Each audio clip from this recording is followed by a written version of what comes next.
Capítulo 37. A Steppe de Mahaba. Vários anos atrás. O sol quente castigava a vasta Steppe de Mahaba. Os lobisomens que viviam nessa pastagem por milhares de anos estabeleceram como regra tática pegar apenas o que precisava e caçar apenas o suficiente para obter comida sem desafiar a natureza. Essa tradição foi transmitida há muito tempo e a vida pacífica continuou por gerações. O lobo era sua forma original, mas eles se transformaram em humanos e viviam em pequenas aldeias e construíram casas como os humanos geralmente viviam. Ocorreram algumas trocas entre outras aldeias espalhadas pelo vasto território através do comércio, mas devido à sua natureza de animais territoriais, não invadiram a crista de outra matilha sem permissão. Assim, havia inúmeros grupos que existiam sem relação entre si. No entanto, começaram a surgir problemas nessa estepe pacífica. À medida que mais humanos começaram a manipular a terra, a Steppe de Mahaba gradualmente se tornou um deserto e tornou-se difícil para o lobisomem encontrar comida. Às vezes, os humanos invadiam secretamente a área, capturando aleatoriamente jovens lobos fracos e vendendo ilegalmente. Giri, temos que sair desse lugar. Quanto tempo você acha que sobreviveremos? O irmão mais novo de Giri, Boba, agarrou o irmão mais velho pelo braço e implorou desesperadamente. Giri era um jovem lobo que desempenhava um papel bastante importante na aldeia e era vigia da estepe de onde nunca havia saído antes. Boba nunca gostou da forma de como Giri se comportava.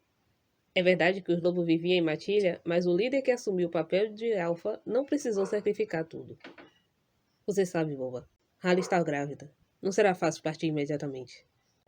Giri calmamente tentou persuadir o irmão, mas para Boba tudo isso era apenas desculpa. É exatamente por isso que precisamos partir o mais rápido possível. Uma mãe precisa comer comida adequada em um ambiente estável. Temos que fazer isso, pelo bem da Hali.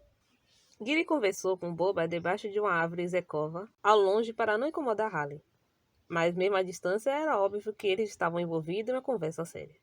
Vamos para o Planalto Saran. Planalto Saran? Giri perguntou enquanto Boba mencionou esse lugar inesperado. Não ficava muito longe do Steppe de Mahaba, mas como nunca esteve lá, era desconhecido. Diz que há muitas presas lá porque não foi muito afetado pelos humanos.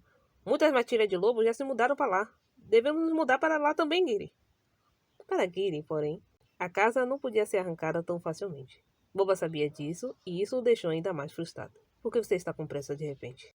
De repente? Eu só quero tomar essa decisão pela nossa família. Não estou fazendo isso apenas por meu próprio benefício. Enquanto Boba gritava com raiva e com o rosto confuso, Giri ficou ainda mais calmo. Você vai ficar parado e ver outro jovem lobo ser levado embora, Giri? Podemos nos mudar primeiro para o Planalto Saran e lentamente ajudar a mover o lobo mais jovem. Não há futuro aqui. Temos que enfrentar a realidade. Boba tentou persuadir Giri incessantemente. Giri sempre acreditou em seu irmão mais novo e o amou muito, mas ficava preocupado sempre que Boba se tornava pessimista, mergulhado no sentimento de inferioridade e derrota. Nada que Boba diz agora estava incorreto. A Steppe de Mahaba não era mais o que costumava ser, e a vida lá só se tornava mais difícil. Boba conhecia as fraquezas do irmão mais velho melhor do que ninguém. Ele olhou para Giri com seriedade, maximizando um olhar de angústia e sinceridade. Incapaz de ver seu irmão dessa forma, Giri suspirou e assentiu. Vou pensar sobre isso. Na direção positiva? Sim, eu vou. Boba relaxou um pouco os ombros quando Giri finalmente disse isso. Na verdade, ele já havia começado a ver as coisas de forma diferente de Giri há algum tempo. Boba era calculista e egoísta desde a infância. Seus pais sempre estiveram muito focados no irmão mais velho e tinha maior expectativa em relação a ele. Isso, aliado ao seu próprio complexo de inferioridade, fez com que ele ficasse cada vez mais sombrio. Seu irmão tinha um grande senso de dever e orgulho como lobisomem e sempre foi justo. Boba o odiava por isso.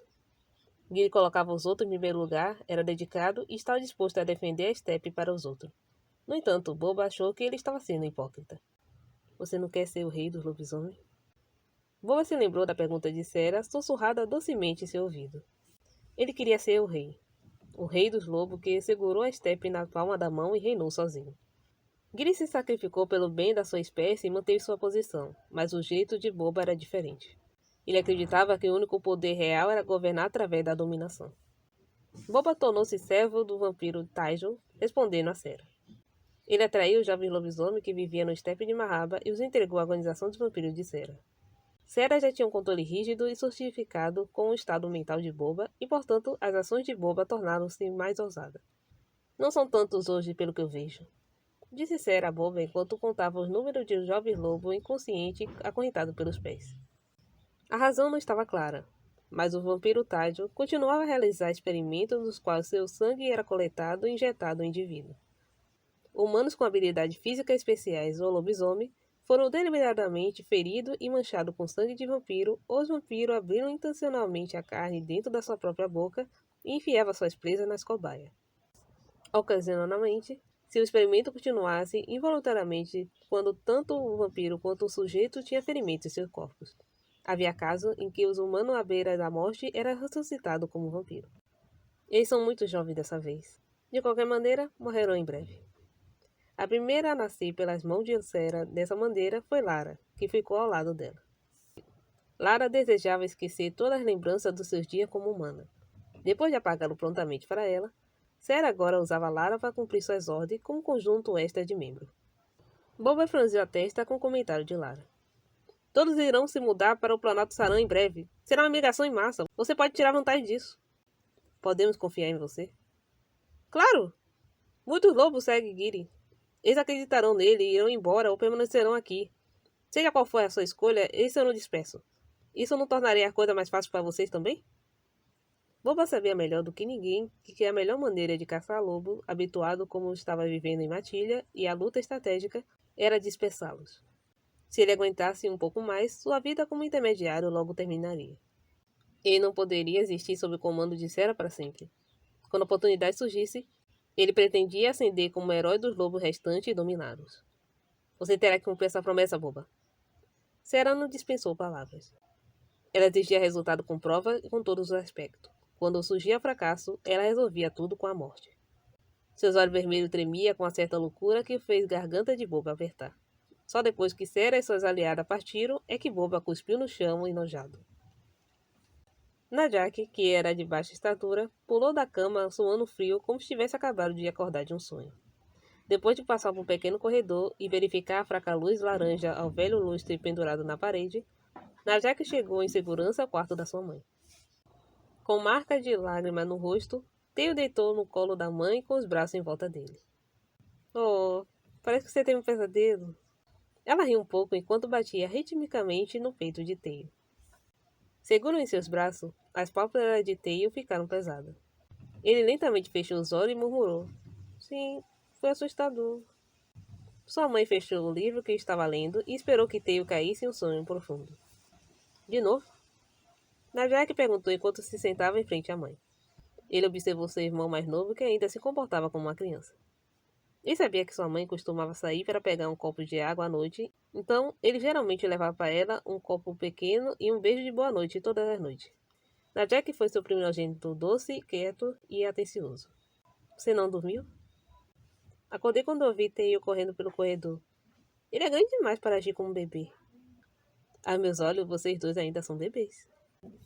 Oh, mãe, isso é bobagem. Sinais de masculinidade começaram a aparecer na Jack. Ele coçou a nuca desajeitadamente, envergonhado pelo comentário da mãe. Ele olhou pela janela para a campina estranhamente silenciosa, envolta em escuridão. Talvez devemos ter saído com Giri quando ele saiu. Por quê? Aconteceu alguma coisa? A vila não parece bem sem ele. Se estamos pensando em nos mudar para o Planalto Saran, de qualquer maneira, quanto mais cedo melhor. Será mais fácil para o Theo se estabelecer. Giri estará em volta em breve. Não se preocupe. Sua mãe colocou um travesseiro sobre a cabeça de Theo e cobriu com um cobertor enquanto consolava o filho mais velho. Ele estava se tornando um homem em muitos aspectos, mas como Najak cresceu sem pai, ele frequentemente seguia Giri e aprendia muito com ele. Assim, ele parecia sentir mais a ausência de Giri. Não me olhe assim, eu estou bem. Você sente a falta do seu pai, Najak? Eu nem me lembro como ele é. Mas como ele faleceu cedo, herdei o nome do nosso ancestral em nome dele. Isso é suficiente, eu tenho orgulho disso. Ele nunca se sentia envergonhado pelo fato de não ter pai. Em vez disso, a honra de continuar o nome do seu avô, um caçador de vampiro considerado tão corajoso quanto Giri, deixou um sentimento mais profundo dentro dele. Mesmo assim, Najak sabia que sua mãe estava preocupada com ele como sempre. Ele segurou a mão dela com firmeza para tranquilizá-la. Sua mão era áspera, desgastada pelo trabalho árduo, mas também estava tão quente quanto o sol da primavera. Todas as luzes da sala se apagaram de uma vez. Porque as luzes... Simultaneamente, o frio intenso do inverno soprou pela casa. Antes que pudesse olhar em volta e entender o que estava acontecendo, ouviu o grito curto e agudo da sua mãe. Algo pegajoso estava se espalhado pelo chão da sala que estava cheia de calor momentos antes.